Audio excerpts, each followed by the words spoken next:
ఉమ్మడి శ్రీకాకుళం నుంచి గెలిచే అభ్యర్థుల పేర్లు ఇప్పుడు నేను తెలియజేస్తాను.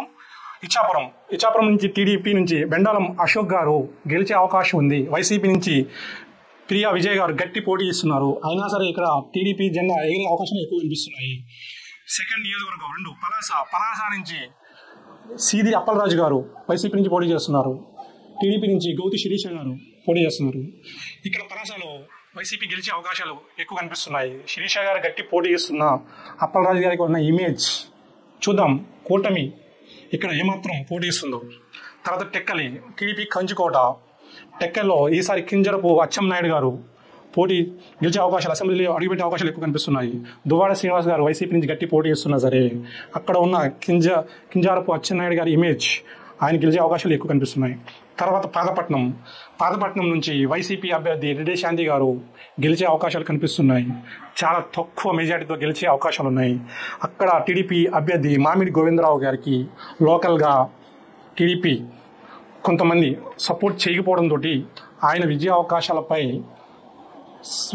సన్నగిల్లాయి. సో వాళ్ళు కనుక లాస్ట్ మూమెంట్లో సపోర్ట్ చేస్తే ఆయన కూడా గెలిచే అవకాశం ఉంది. ప్రస్తుతానికి అయితే రెడ్డి శాంతి గారు గెలిచే అవకాశం ఉంది. ఇంకొక నియోజకవర్గం శ్రీకాకుళం నియోజకవర్గంలో ధర్మాన ప్రసాదరావు గారు గట్టి పోటీ ఎదుర్కొంటున్నారు. సమీప టీడీపీ అభ్యర్థి గొండు శంకర్ ఏమైనా సరే గెలవాలి, పరువు కాపాడుకోవాలని ధర్మాన ప్రసాదరావు గారు గట్టిగా ప్రయత్నిస్తున్నారు. ప్రజెంట్ అయితే వైసీపీ అభ్యర్థి అయిన ధర్మాన ప్రసాదరావు గారికి ఎక్కువగా గెలిచే అవకాశం ఉంది. తర్వాత 6 నియోజకవర్గం ఆముదాల వలస వైసీపీ అభ్యర్థి తమ్మినేని సీతారాం గారు స్పీకర్గా పనిచేశారు. ఆయన సమీప అభ్యర్థి కోనార్ రవికుమార్ గట్టి పోటీ ఇస్తున్నారు. చాలా వ్యతిరేకత ఉంది తమ్మినేని సీతారాం గారు. ఆయనకున్న పోల్ మేనేజ్మెంట్ బాగా తెలిసిన వ్యక్తిగా ఏమైనా మెజారిటీ తగ్గించాలి కానీ కోనార్ రవికుమార్ విజయాన్ని ఆపలేరు. ఈసారి టీడీపీ ఇక్కడ గెలవబోతుంది. హెచ్చర్ల వైసీపీ నుంచి గొర్లె కిరణ్ కుమార్ వైసీపీ నుంచి గెలిచే అవకాశాలు కనిపిస్తున్నా బీజేపీకి ఇవ్వడంతో ఈశ్వరరావు గారు గట్టి ప్రయత్నం చేస్తున్నా చూడాలి. ఇది టఫ్ ఫైట్లో అయితే ఉంది.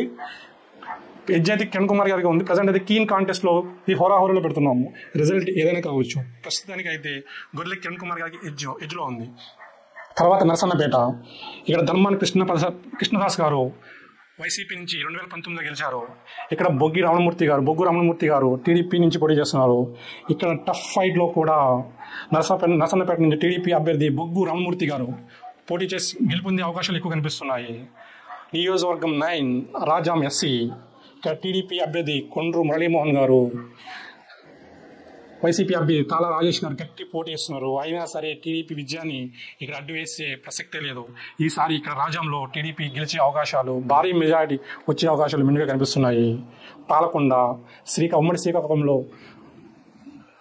జనసేనకి ఇచ్చిన ఒకే ఒక్క సీట్ పాలకొండ ఎస్సీ. ఈసారి ఇక్కడ నిమ్మక జయకృష్ణ గారు జనసేన నుంచి పోటీ చేస్తున్నారు. 2 సార్లు గెలిచిన వైసీపీ అభ్యర్థి విశ్వేశ్వరాయ కళావతి గారు గట్టి పోటీ ఇస్తున్నారు. ఇది కళావతి గారు గెలవలసిన సీటు కానీ ఇప్పుడు టఫ్ ఫైట్లో ఉంది.